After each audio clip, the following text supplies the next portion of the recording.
So good morning, everybody. I'm just going to visit with you a little bit while you continue to get seconds on your coffee or anything you need. I'm Mimi Meredith, and it is so fun to see everybody back here today. I feel like our community is returning. So today we have a great presentation, and I don't want to spend too much time, but it wouldn't be me if I didn't just take a minute to tell you first how grateful we are you're part of our Cosmosphere family, and second, what's coming up at the Cosmosphere. So you have quite a few flyers in front of you, and I'm just going to hit the high points really quickly.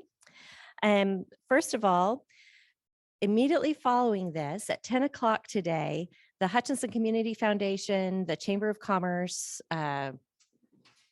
United Way, City and County are all hosting listening sessions all over the county. They've been doing this for the last several months in order to discern what the community feels are the priorities for the $17-ish million that is coming into our community through the American Recovery Fund.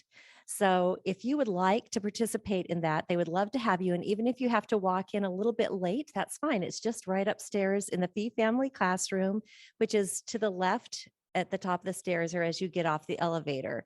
And again, it's just a community conversation. And I think for my part, it was just valuable to learn about some of the things I didn't know that were happening in the community. We also, speaking of community, have the Community Service Program tax credits, which we were awarded this year. That's through a grant process with the Department of Commerce for the state of Kansas. And we were awarded $197,500 in credits. That means for every gift of $250 or more that is given to that grant project, which is our Launch Learning Virtual Education Program, which is fantastic and a story for another day. You get 50% of your gift back in credits that you get to take on your state income tax. So please see me if you'd like to participate in that. We have roughly 111,000 credits left, and we can convey them through the end of next year, but they won't last that long. So, and that's not a sales spiel. That's the truth. And you're our friends. So I'm telling you. Okay. November 6th, we have the most fabulous opportunity coming up to celebrate STEAM Day, which is actually November 8th. But what does the A in STEAM stand for, Shannon? It's a test. I believe it's art. Good job, Shannon. It is art. And what better way to celebrate art than with our friends at the Clayworks? As you all know, Cosmo Works is a collaboration with Clayworks and the Cosmosphere. And this is our effort to start building community programming around that partnership. So on Saturday, November 6th at 10 a.m., you have the opportunity to make Christmas ornaments with Clayworks clients, and you can see a sample of those in the middle of your table. So you'll get to be taught how to make clay artwork by the artists at Clayworks who do it beautifully every day. Then while your clay dries, you will learn from Cosmosphere educators how to create a solar system bracelet, perfect for a holiday accessory or perhaps gift giving. Then you'll go back, glaze your ornaments, and then have a chance for refreshments, which include eating the moon phases through a cookie. And you will never eat a cookie the same again after you have all that experience. The catch is it's limited to 30 people. So you need to contact Sheila Harmony, our membership coordinator, and let her know if you are interested in that. And we encourage everyone to attend. It doesn't have to be a family. Just come if you want to be a little artsy on that day. Thanksgiving weekend is huge for us, as it is for anybody that's a retailer. And yes, please remember, Cosmosphere is one of the best retail locations in Reno County. We have a great gift shop. And so when you're ready to give gifts that convey meaning and education, please stop by. And if you do so on Black Friday, Shop Local Saturday, Museum Store Sunday, Cyber Monday, you win big. I'm not going to tell you any more about it because it's all on your table. So please remember, and then Cyber Monday, of course, if you want to stay home in your jammies, you can shop with us online. Then the big day is Giving Tuesday. And this year, Giving Tuesday is going to be all about scholarships. We used up every dollar in our scholarship fund last year for camp, which is great. That is something to really celebrate. More than $60,000 in scholarships went to students who would not have otherwise been able to attend. And we know that last year was a tough year for a lot of families that were just coming out of COVID. and struggling financially. So we were really glad to be able to do it, but it's time to rebuild that fund. So remember us on Giving Tuesday. All right, with no further ado, I want to first introduce Shannon Whetzel. Surprise, because I realized as I was looking at Kristine Davis's bio, and I'm so excited about Kristine because not only is she a Kansan, but she's a Cosmosphere Camp alum, and she's doing amazing things.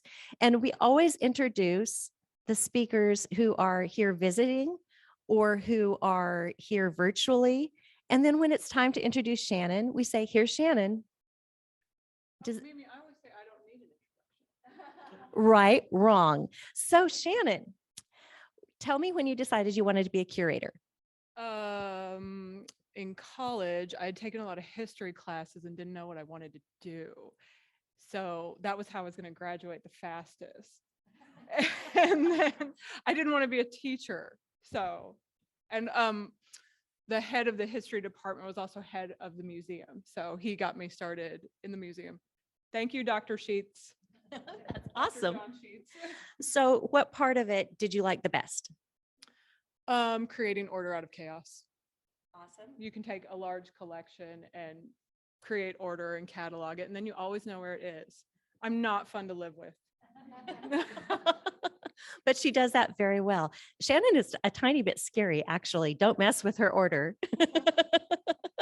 I'm just joking. But the other thing is you didn't just stop at your bachelor's degree. No, I have a master's in public history. Well, it's complicated. We'll say public history, which public history, if you want to romanticize it, is the study of how we remember things. But really, it's not that romantic at all. It was actually kind of laborious and kind of boring, but but important.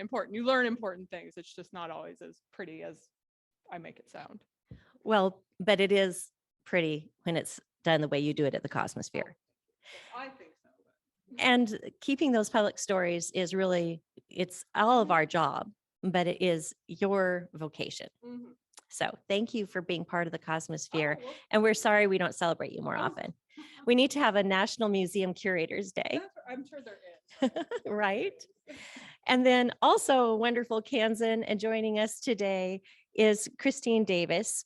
Kristine is a spacesuit engineer at NASA's Johnson Space Center. She obtained her bachelor's degree in mechanical engineering from Kansas State and graduated in December 2015.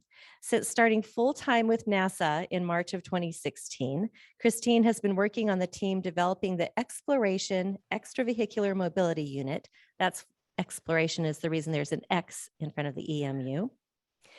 And working on that spacesuit, she manages the helmet, extravehicular visor assembly, and waist assembly. So Shannon, I'm going to turn it over to the experts. And thank you very much for being spontaneous with me today. I know how you love that. Thanks. Well, awesome. So my name is Kristine Davis, and I'll be talking to you about what to wear when you're out there. So talking to you guys a little bit about why do you need a spacesuit, and then our past spacesuits that NASA's had, our current spacesuit, and then what the future might look like. So next slide.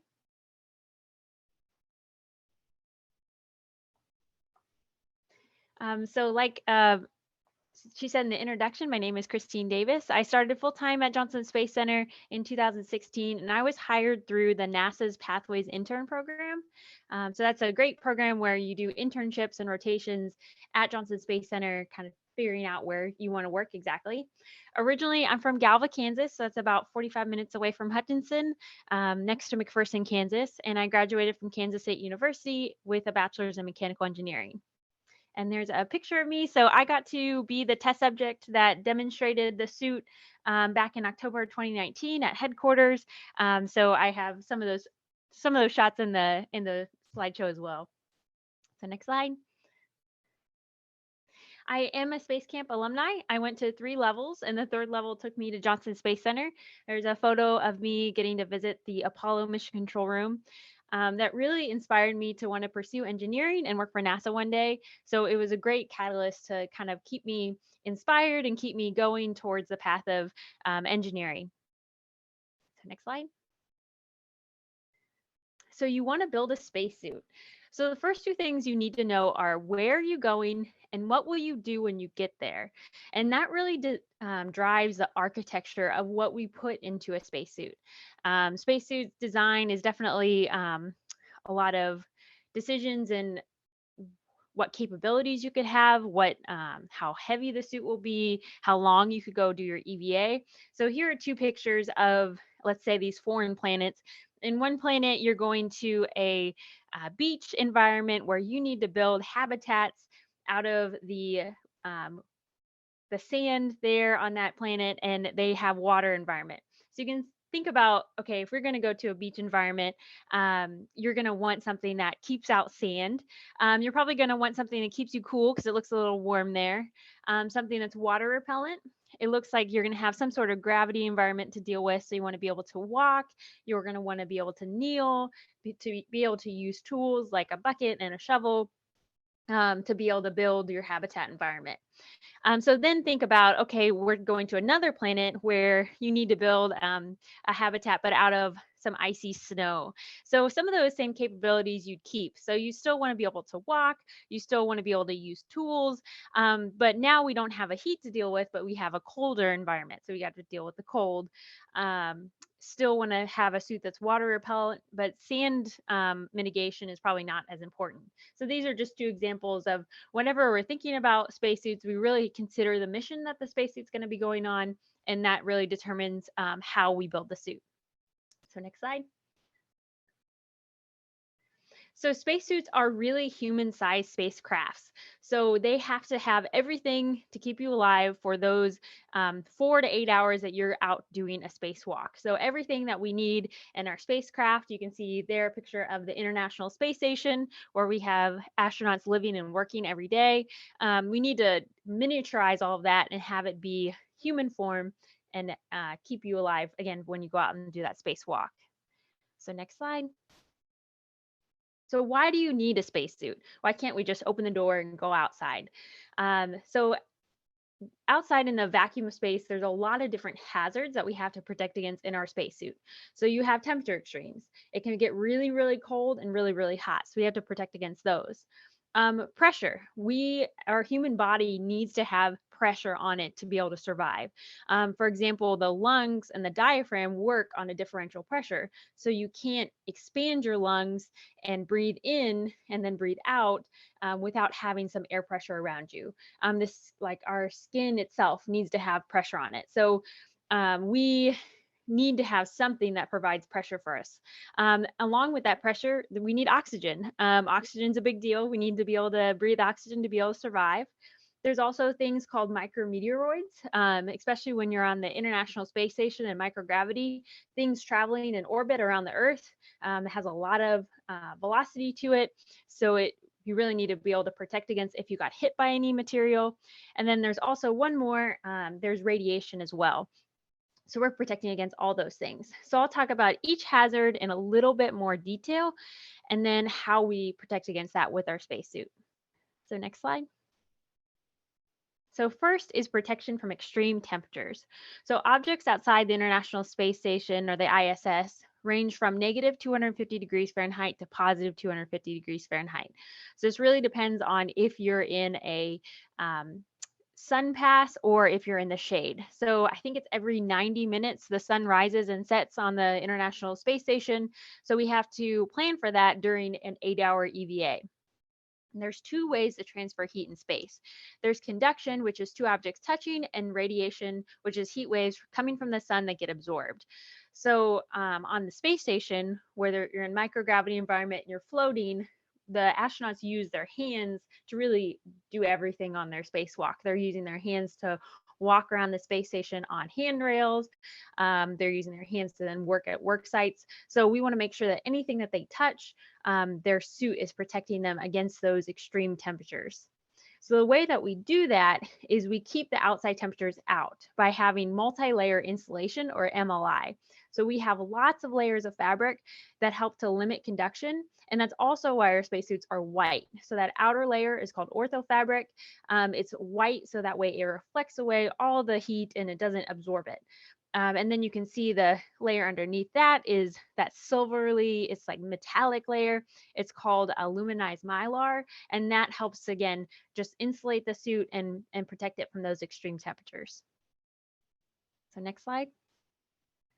So then we actually do such a good job of insulating the suit that you working inside the suit gets really hot as well. So if you imagine the really hot summer day here, I'm here in Houston, Texas, and you put on tons of layers and then go outside and try to do a workout, you're going to get pretty overheated pretty quickly. And so the same thing happens to our astronauts when they're in the suit. So they need to wear what we call a liquid cooling and ventilation garment, or an LCVG. And this helps to condition the interior of our spacesuit. So this keeps our spacesuit nice and cool. So what it does is we have lots of tiny tubes through that garment, and we run cold water through it. And so that way we can run cold water over the body, pick up the body heat, and then it goes to our portable life support system and then through a heat exchanger and dumps all that heat out. So we can continually have cold water. This also removes the moisture through vent tubes. So just like if you're working hard outside, you get really sweaty, we make sure to try to get as much of that moisture out of the suit as possible and condition the air so that way the suit doesn't get too clammy as well. So we don't actually heat the suit for the most part. If you do get too cold, you can turn the water to basically a closed loop system where it just recirculates over your body, picks up your own body heat, and that can keep you warmer. The only place where we do heat the suit is in the gloves. We do have glove heaters for your fingertips because those can get a little bit cold. But besides that, we don't actually heat the suit. It's more of a problem of people getting overheated or too hot. So next slide. So that's how we protect against extreme temperatures. Now we need to protect against those micrometeoroids. So how big is a micrometeorite? It's actually pretty small. So the Air Force tracks anything bigger than the size of your fist, or about the size of a softball. So we make sure that anything that big, we just avoid. So we keep the International Space Station out of the same orbit as those bigger items. But then we also have small things like debris from satellites, flecks of paint, anything that's smaller than that size of your fist or size of a softball. So the problem here is kinetic energy. So even though we have really small items that have a very, very small mass, the velocity is squared. So everything in orbit is going at least 17,000 miles per hour. So if that hits you, that's going to hurt. So this is a picture of a small steel ball hitting through a 1/2-inch thick steel plate, and you can see how much damage that would do. So what we actually do is, instead of having a really thick layer on the outside of our suit to protect against impacts, we have a lot of those thin layers. So that same multi-layer insulation that we use to keep the suit cool, we actually use that same thing to protect from impacts. So if something hit your suit, it would have to go through many layers of fabric before it gets to that all-important bladder layer that keeps in the pressure of the suit. And that way we protect the suit, and we call that a Whipple shield. So that's that many layers of thin material that breaks apart the energy of anything that would hit. And over the many years of spacewalks that we've had, we've never had an issue with someone getting a hole in their suit from an impact. So next slide. So we protect against thermal, we protect against micrometeoroids. Now we're going to protect against the vacuum of space. So vacuum means that there's no air to breathe. So whenever you go outside in space, there's not this nice atmosphere and oxygen around you. So we need to provide that. Humans would lose consciousness in seconds and die from hypoxia in minutes without oxygen. So there is a video, I won't show it today, of a vacuum chamber test gone wrong at NASA. We've only had this happen once, but we do have human-rated vacuum chambers where we suck out all the air, and we can test our spacesuits to make sure that they work before we send them up to space. And in one of these tests, the oxygen line to the spacesuit got disconnected. And so the person experienced vacuum for 30 seconds before they quickly repressurized his chamber. In that time, he quickly passed out. He was fine. We were able to get to him and get him back into consciousness within a few seconds. But you won't survive very long if you don't have that oxygen. And again, you not only need the oxygen, you also need pressure, like for example, in your lungs. There's also a direct relationship between the boiling point of water and the atmospheric pressure. So in vacuum, boiling point of water is around 100 degrees Fahrenheit. So it's around the same as your I don't know why the negative there, but it's around 100 degrees Fahrenheit. So it's around the same as your body temperature. So your liquids would start to kind of boil off. In that vacuum chamber test, the test subject that did lose consciousness, the last thing he remembered before he passed out was the saliva on the back of his tongue started to boil. So it's definitely wouldn't be a comfortable situation. So next slide. So the last thing that we protect against is from radiation. So Earth's radiation gives us most of the protection. And we also protect the crew members' eyes. So we have them wear the sun visor. That gold sun visor protects against the radiation, just like we wear sunglasses here on Earth. But besides that, we don't have a lot of radiation protection in our suit. What we do is we limit the lifetime exposure for the astronauts. So they wear radiation dosimeters to track their total radiation doses. And we make sure that if someone has reached their upper limits of their lifetime exposure, then they wouldn't be able to fly anymore or do spacewalks anymore, depending on what it was. So next slide. So those are all the hazards that we protect against for our spacesuits. There are two types of spacesuits. So you need a spacesuit for two different environments. So in your vehicle for launch and landing, or if your cabin loses pressure. So this is what the spacesuits are that they wear inside their capsule. And we call those intravehicular activity, or IVA. Then you have spacesuits that you wear outside your vehicle to complete spacewalks. And we call these extravehicular activity, or EVA. And EVA spacesuits are typically made of two major systems. You have your portable life support system, or your PLIS. This is the backpack on the back of the suit. It provides the life support you need to survive. And then you have the garment that you wear. That's called the pressure garment system, or the PGS. And this is the pressurized volume that the human interacts with. Just as a kind of FYI, the part that I work on is the PGS system. So I work on the part of the suit the person is inside. So next slide. So the general spacesuit PGS construction, the soft goods layer, which is the majority of the suit, this is the layer that's made up of fabric that is movable, so that way you can complete your tasks. This is generally 3 layers. So first you have your pressure bladder. So this is a layer that holds in the oxygen, it holds in the pressure of the suit. So you can think of this layer as a big human-shaped balloon. We cover that balloon with the restraint layer. That restraint helps to provide support for the bladder, so that way the bladder doesn't have to take all that load. And then it also is the first sewn layer. So that layer helps give some shape back to the spacesuit, so it doesn't just expand like a balloon would. And then over that, we have that thermal micrometeoroid garment, or TMG. And that TMG is what I talked about with the multi-layer insulation. So that provides your cooling for the suit and also your protection for the micrometeoroids. We connect those soft goods pieces with metallic components. So we have bearings and also just connectors. And those bearings are providing things like the rotation of your wrist, or we have bearings in the shoulder, so you can have rotation of your shoulder. Our future suits will have more mobility in the lower torso, so we'll have things like waist bearings and thigh bearings, and those all help provide more mobility to the suit. And then we do usually have a composite structure. So this is usually the hard upper torso of the spacesuit. This stiff composite structure is usually made of fiberglass, and that helps provide kind of a center to the suit to then connect all the different components to it. So next slide. So our past spacesuits. So starting from the beginning, NASA had the Mercury program.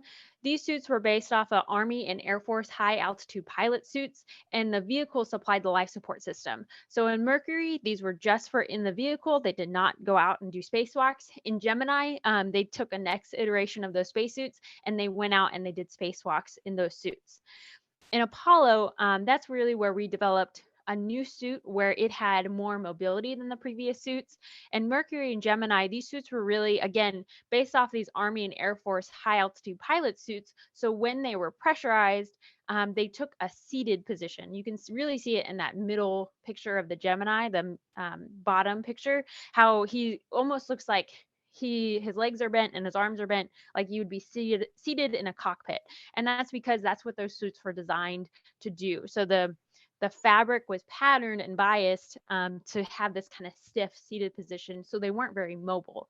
So in Apollo program, we made them more designed for walking, for using tools, for doing the tasks that they needed to do in that Apollo mission. Apollo was also the first time we had a portable life support system. So now our astronauts could go away from their vehicle, they could go further on their spacewalks, and they could do all that important geology work and get all those moon rock samples that we have now. So next. Something important to note about the Mercury, Gemini, and Apollo missions is all 3 missions use the same suit for IVA and EVA. This becomes important for shuttle and beyond because we start to separate those 2 different functions of a spacesuit to help optimize each job that they do. They were also all custom suits. So all these suits were made exactly for that astronaut. They didn't share spacesuits. You had 3 spacesuits made for each astronaut. You had a flight suit, a backup, and a training suit. So next slide. So now is our current spacesuit, the EMU, or the Extravehicular Mobility Unit. This purpose is for low Earth orbit spacewalks. So this spacesuit was designed and made for shuttle missions and then upgraded for the International Space Station missions. This is an EVA-only spacesuit, and they made separate crew survival suits for IVA. So those are that orange pumpkin suit that you've seen in pictures that they wore when they walked out to the launch pad. Those were separate because we really optimized the crew survival ability in those suits and also really optimized the EVA ability and the EMU.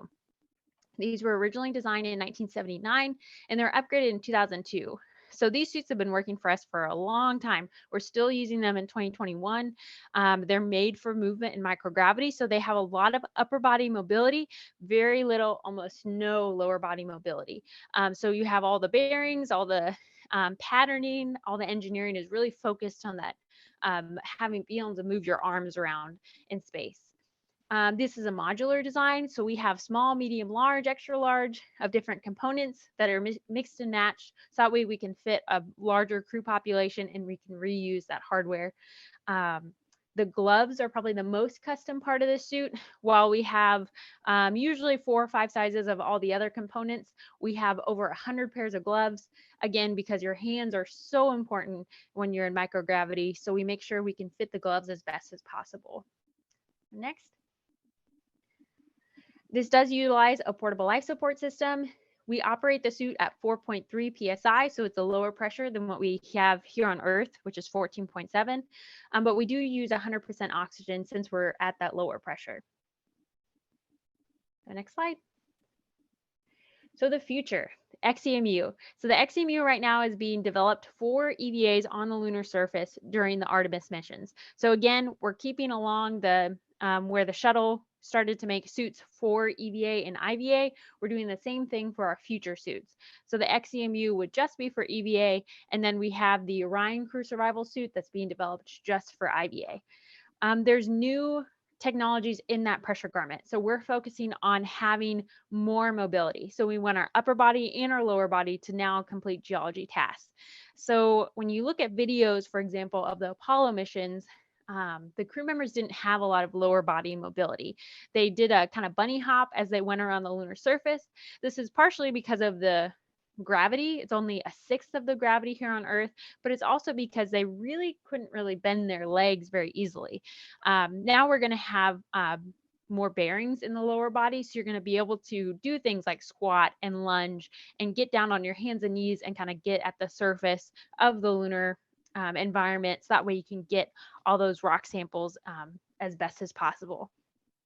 We also are going to have a modular design, so we're going to have small, medium, large components that we can mix and match, again, fit a larger range of a crew population. Our portable life support system is also going to have new technologies. It's designed to be more robust and easily more maintained on orbit. So that way the crew members can fix their portable life support system more easily. This is especially important for long-term missions on the lunar surface, or eventually when we take the step towards Mars, to be able to maintain your spacesuit whenever you're on that mission. We'll use more regenerable systems, so a CO2 scrubbing system that regenerates itself, and then a new heat exchanger that's more efficient and more robust than our current system. The next slide. So what do I do? So my day as an xEMU space engineer, my primary task is I manage the helmet, sun visor, and waist assembly. So I am working to develop those components for the xEMU to eventually get ready for flight. So the first thing I do is I write requirements for what our hardware needs to do. So those requirements drive the design. So again, going back to the very beginning of my presentation of when you're designing a spacesuit, you need to think about what are you doing and where are you going? So those requirements then help drive what our hardware does. I then work with contractors to build that hardware. We don't build the hardware at Johnson Space Center. We work with contractors across the country, and we have them build the hardware for us. Then they send us that hardware, we inspect it and assemble it into a full pressure garment, full spacesuit, and then we test it, we evaluate it, and we test it again. So right now we're in the phase where we're doing a lot of testing, a lot of evaluation. This is all to help make the suit the best possible. And then at some point, probably in the next couple years, we'll kind of reach pencils down where we have to settle on a final design, and then we'll certify that final design. So we get to test in a lot of different environments. So the places that we test, one of the big ones is the Neutral Buoyancy Lab, or the NBL. This is a really big pool that we have here at Johnson Space Center. It was used primarily for microgravity environments, but we're starting to try to figure out how to use it also for partial gravity. So you have a picture there that was taken of our Z2 prototype testing that we did in the pool, where we weighted the suit to feel like a 1/6 gravity, and we had the crew members walking around in the suit trying to use the tools that are being designed and evaluate big structures like using a ladder, climbing on and off a lander, that kind of thing, and making sure that the suit could do those tasks. We also test just in our lab environment. We call this 1G since it's the Earth's gravity. So we just walk around in the suit. We pressurize a 4.3 psi above atmosphere, and we do tests in our lab. And then we also use a system called Argos. It's active response gravity offload system. And this uses a lot of harnesses that we hook up to the suit, and you can simulate different gravity environments with an offload. So again, trying to offload the suit's weight so it's similar to what it would be on the lunar surface, which is 1/6 of the gravity here on Earth. So that way we can get a better comparison of how the hardware would work in the lunar environment whenever we get there. So next slide. So I just covered a bunch of information really quickly. I hope that I didn't go too fast. If you have any questions, feel free to ask me now. I think we'll do a short period of questions, and then we'll switch over to Shannon to show off some artifacts, and then we'll also have some time at the very end for more questions as well. Yes, and I'm sure there are a ton of questions. I thought, Michelle, are there a lot of questions on the chat? Just one. Okay. Oh, yeah, sorry. So let's do that one first, Michelle. Let's be gracious to our online folks. Okay. Oh, yeah. Okay. I can't hear you anyway. You have such a delicate, lovely voice. You're not loud and obnoxious like me. With the phenomenal amount of money already spent on the xEMU program, why is it that this suit will not be ready in time to meet the 2024 goal to land the first woman and next man on the surface of the moon? Okay, so the question is about the amount of money spent. Why will it, are we hearing that it won't be ready in time for 2024? Okay, all right. That's a great question. So I think one of the biggest reasons is working through, I'm trying to think of how to answer this question quickly. So we we're in the stage right now where we are trying to certify the spacesuit. So I think in like 2020, 2021, we were getting ready to do a demonstration of this new technology on the space station where we just focus on the upper torso and the new portable life support system. And then Vice President Pence came out and announced the Artemis missions and the goal to go back to the moon in 2024, which was super exciting. So then we basically added a whole new half of the suit that we needed to then certify and get ready at the same time. So we had to switch gears, get new teams, get people onboarded and ramped up to then work on this new technology. So that took some time to do. And then the hardware itself is very, working with contractors to manufacture it is expensive because it's very one of the kind. Right now, again, we're in this like test phase where we're perfecting the design. We're making sure that we meet all the requirements before we finalize as a design and then certify it. And so we're asking contractors to make 2 or 3 of this component that's very safety critical. We need to make sure that it has lots of different oversight to make sure that that's being made correctly, that all the tolerances are held very tight when they manufacture it. And so that is expensive and it takes time. And so that's why I think we've had some delays to the program, is one, kind of adding in the lower torso mobility when we did and not having that from the beginning. And then 2, just working with those contractors to make sure we meet those requirements. Safety is of paramount at NASA. We want to make sure that we keep our astronauts safe, since this is life support equipment. If something were to go wrong, we do have somebody's life in the balance. So we want to make sure that our suit is 100% safe for our astronauts, that we make sure we test it and certify it, and that nothing could go wrong, and we have backups in case something did break. So I think that also adds into the time and cost of the suit. Complicated. Yeah. All right. So yeah, how about John? You're my favorite, so I'll pick you first. What's the question?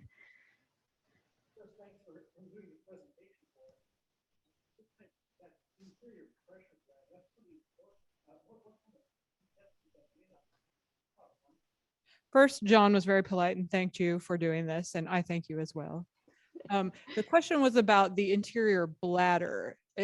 Specifically what material it's made out of. Is that right, John? Am I getting that right? Okay, yes, specifically the material that the interior bladder is made out of. It's made of urethane coated nylon. So it's this material that they coat it with urethane, the nylon fabric. And the reason why they do that is because those joints where we have connected to metal parts, we need to be able to make basically like an L shape with the fabric. And we need to do that in a way that isn't sewn, so that way there's no holes for the fabric to escape or the air to escape or leak through.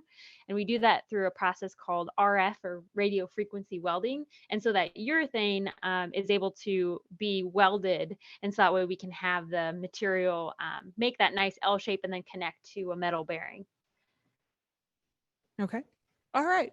More questions? Yes.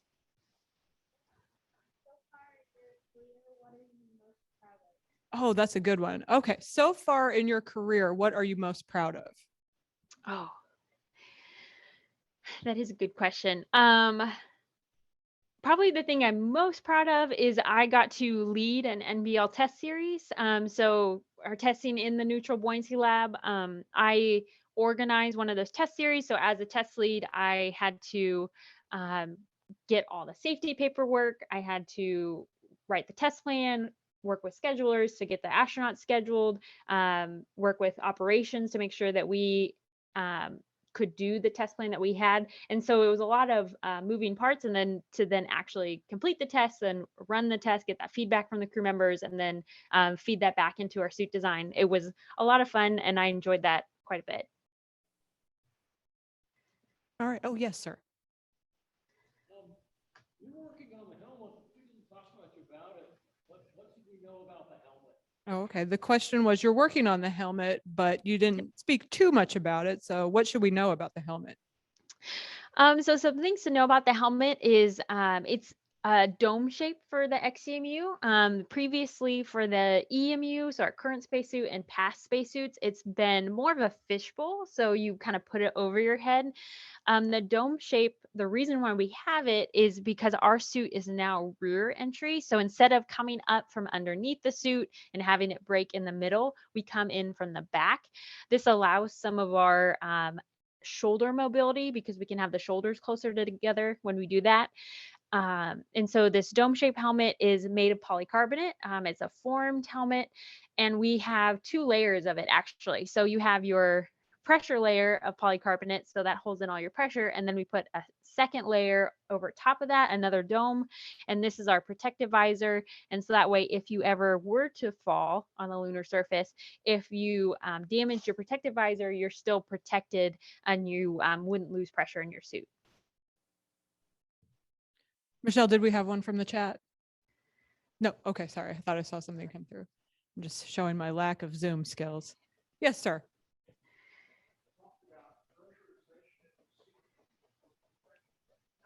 The suit could be compressed by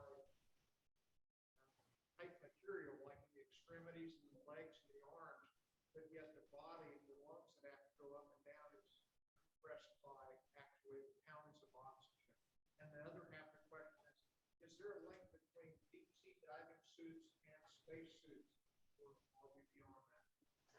All right, let's take this a step at a time. All right, so the first question is about pressure in terms of the pressure that the astronaut would experience in the extremities, the arms and the legs versus the torso.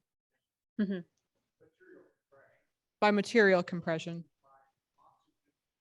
And the lungs by oxygen compression.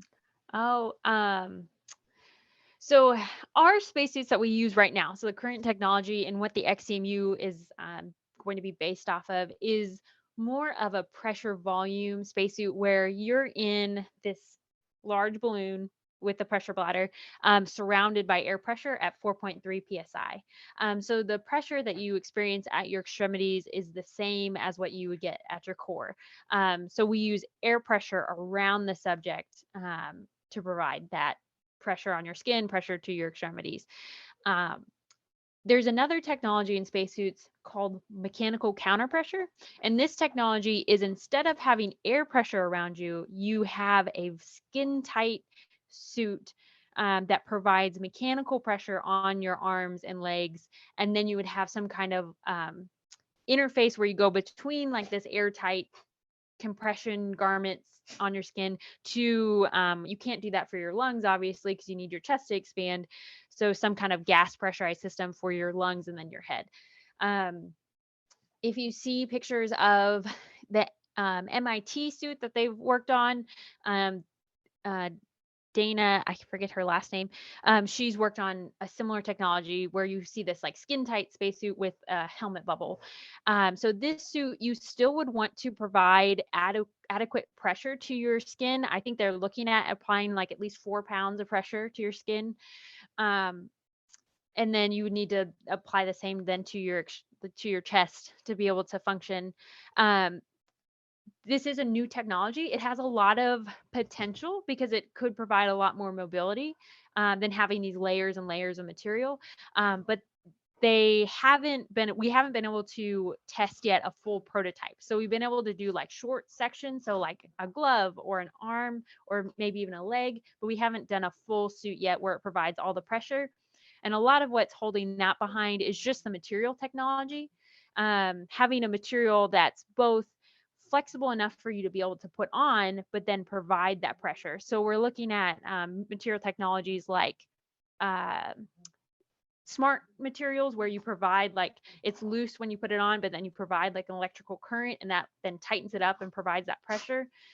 We really work with a lot of our university partners with this kind of technology. So MIT is a big one, also University of Minnesota, to work on this smart material that we'd need. That's a good question. All right, and then there was a follow-up. And is there any relationship between deep sea diving equipment and outer space, or is that negative pressure down deep and just the opposite of space? Okay, and so then is there a relationship between like deep sea diving and then a spacesuit in terms of Yeah. pressure? And yeah, okay, in terms of pressure.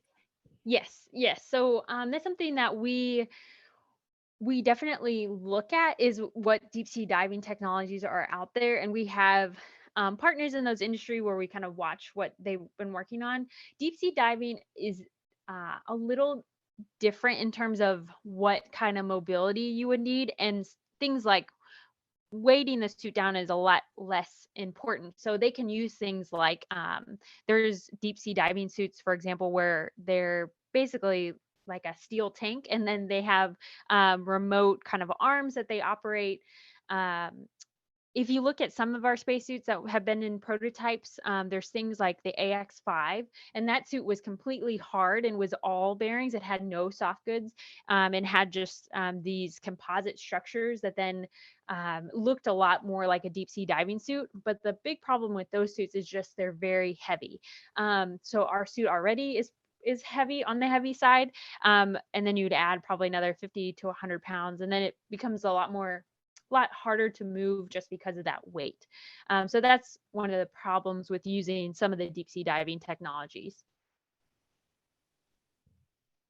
All right. And I think that is our time for questions right now. Thank you so much for all those questions. I think there's going to be some more time at the end. But right now, I want to hand it over to Shannon Whetzel to show off some artifacts with you. So take it away. Take it away. Yes, I do have some artifacts up here, and I encourage our in-person crowd to come up and see them. I do have an upper torso assembly with the trouser assembly attached, some really cool boots, the in-suit drink bag, which I don't think, Kristine, you mentioned as much, but when you're out on a spacewalk, you're going to get thirsty. And then also a maintenance kit. So when you're up there, you can't really call your tailor. So in case you have a small tear or something you need to fix on your suit, there's this little kit provided. Yes. Oh, so yes, I encourage you guys to come up afterwards and check them out. And if you have any questions, we can kind of mull it over then. But Kristine, I think that the group is really interested in at getting back and asking you some more questions. So. Okay, great. Yeah, I can definitely take more questions. Oh, what are spacesuits made of? So they're made of a lot of components. So the pressure garment, again, it's made of three main layers. That bladder, that's your big balloon that keeps in all your air. That's urethane coated nylon is the material there. The restraint layer is made of another fabric. It's Dacron material, and we've also looked at Spectra. These are all different materials that are very similar to like a Kevlar. So they're very strong, very durable materials that we can use for the restraint layer to help take that load from the pressure bladder. And then our multi-layer insulation, that's the TMG, that has three main layers. So the outside is ortho fabric. Ortho fabric is made to be slick, so nothing catches on it. It's a white material. It's a tri-blend with nylon, Kevlar, and Nomex. Then we have the multi-layer insulation, which is MLI. It's aluminized mylar. And then underneath that, we have a ripstop layer, again, just helping prevent anything from getting through and puncturing your bladder. All right, and one more off of the chat. You pointed out that the current suit does not have radiation mitigation built into it. What protection from radiation will the new xEMU have? It will be pretty similar to the current suit. So we'll have that sun visor, so we'll be able to protect the crew members' eyes from radiation, as well as not only that gold visor, but we also have a clear coating that we put on the interior of the protective visor. So in case, for example, you're in a dark environment, we still want to be able to protect your eyes. And then besides that, we have them wear a dosimeter. And the reason why we don't build in extra radiation protection to the spacesuit is kind of twofold. The first is a lot of those materials that you use for radiation protection are very heavy and very stiff. So things like a big sheet of polypropylene plastic or lead material, that would make it very hard to move and actually complete a task in the spacesuit. So that's why we aren't able to put those materials on the outside, as well as some of the materials. So, for example, if you have like a lead sheet in front of you and then it's hit with radiation, that lead will make the radiation scatter. And sometimes that scatter factor is actually worse than the initial hit. And because it's such close proximity, we can't do things to mitigate that, since you're wearing it right next to your skin. So it doesn't really work for us to have that extra layers of material. Good question. All right, who else? Yes, sir. How does the spacesuit deal with excrement such as urine and fecal material? Usually, I'm sure this would happen to this, but Kristine, you knew we were going to go there. What about going to the bathroom in space? How does the xEMU handle that? Very good technology. We have our MAG is the acronym for it. It's the maximum absorbency garment, and it's just a diaper. So we have the astronauts wear a diaper whenever they're out doing their spacewalk. And the reason why is because it's only 8 hours is our kind of maximum limit of a spacewalk, and that technology just works really well. We have them wear a diaper, and then when they come in, they can then use the regular bathroom. Okay. Now, when you're talking about like the IVA spacesuits and what the Ryan Crew survival suit will do, because there is a emergency case where you have to be in your spacesuit for like 3 days. I don't know a lot of that technology, but they do have a more complicated method of dealing with going to the bathroom. It's good stuff. Inquiring minds. Yes, sir. I'm curious about the weight and Earth's gravity. Do you have weight restrictions on a suit can't exceed a certain weight? I realize in zero gravity, but Is there a weight restriction on the suit, Kristine? Like even how I'm thinking of for like maybe launch or something, you can't have over a Yeah. maximum weight or something. So is there a weight limit? We don't necessarily have a weight limit, but it is the heavier the suit is, the more costly it is to launch, and then you won't be able to launch as much other material. So we do try to do our best to limit weight. Weight is kind of a tricky subject because with weight comes capability. So things like metallic bearings, which really help you be able to walk and move. If you remove those things, your suit will be lighter, but it won't have as much capability. Same with the portable life support system. We have a lot of redundancy in the portable life support system. So for example, if you lost your oxygen tank, you have a backup. If you lost your water loop, you have a backup. So we want to always balance weight with capability. The current EMU weighs about 300 pounds with the pressure garment and the portable life support system. Of course, in microgravity, that doesn't matter. The suit is weightless in that microgravity environment. It will matter a little bit more when we go to the lunar environment, being 1/6 gravity. We don't know exactly how much the xEMU will weigh, but there's a chance it might weigh similar to the EMU, so that would probably be about 50 pounds of weight. When we're doing our 1G testing, a lot of times we don't test with the portable life support system. So the pressure garment by itself weighs around 140, 150 pounds, depending on which prototype suit that you're in. But it doesn't quite feel like that. The suit, when it's pressurized, does take some of its own load. So it feels like you're wearing a heavy, like backpacking backpack. So a subject like myself, I'm able to walk in the suit without support, lunge, pick up a rock, do those kind of testing. And it's like I'm getting a good workout in. Okay, I think we have time for one more. And I'm going to go with you. Yes.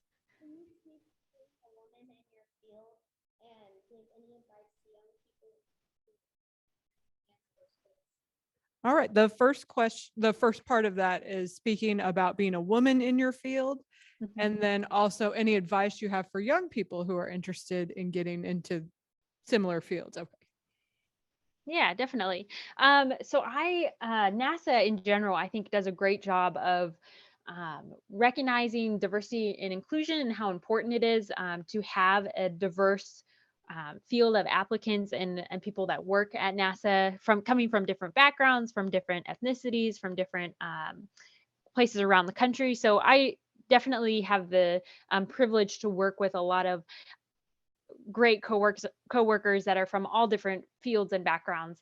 And so that's something that I don't necessarily deal with at work at NASA is having, I'm not the only female on my team, for example. Going to school at K-State, it definitely was a larger difference of a lot of male to female ratio in my classes. I think that's continuing to improve with the outreach and the great work, for example, at the Cosmosphere to invite everyone to these STEAM events and kind of inspiring everyone to want to look at math and engineering and those science and technology degrees.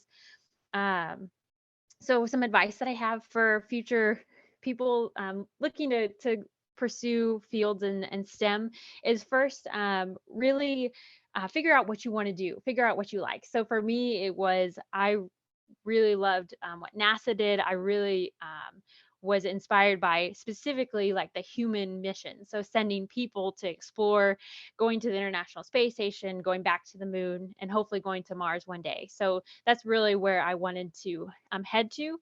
And then when I got to K-State and was in engineering in the field, I looked for a lot of internships. Internships are a great way to one figure out that know if you're going to actually like the job. So you get to have a summer where you get to be around other engineers, you get to do engineering tasks, and you get to kind of be exposed to that workplace environment. And then it also helps you build your resume so that way you can get your foot in the door in places that you want to work. So for me, I did my first internship for a company called United Launch Alliance that launches the Atlas and the Delta rockets. And then after that, I was able to get into the Pathways intern program here at Johnson Space Center and then eventually take a job full time there. Fantastic. Thank you so much. What a wonderful way to end this. And Kristine, thank you so much. Thank you so much. I really enjoyed talking to you all today. I'm sorry I couldn't be there in person, but I'm sure that Shannon's going to have some great artifacts to show off.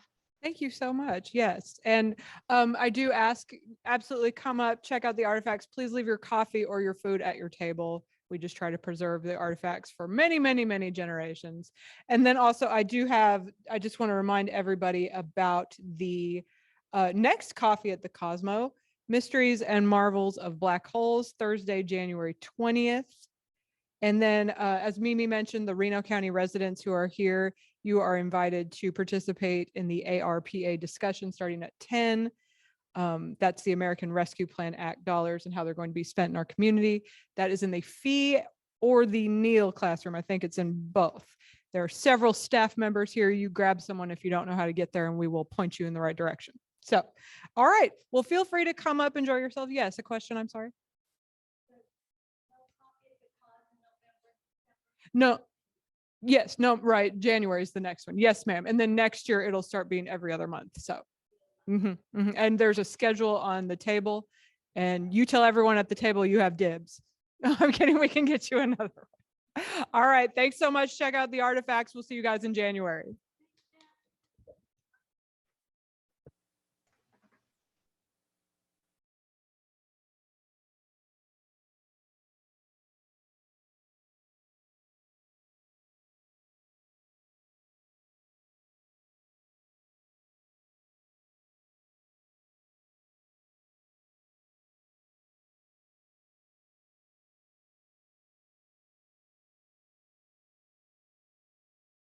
Jacket, or they do have t-shirts and polo shirts. Yeah, socks. I mean, really, might as well be comfortable. We're gonna be there a while. Water bladder for drinking. Yeah, that's the drinking.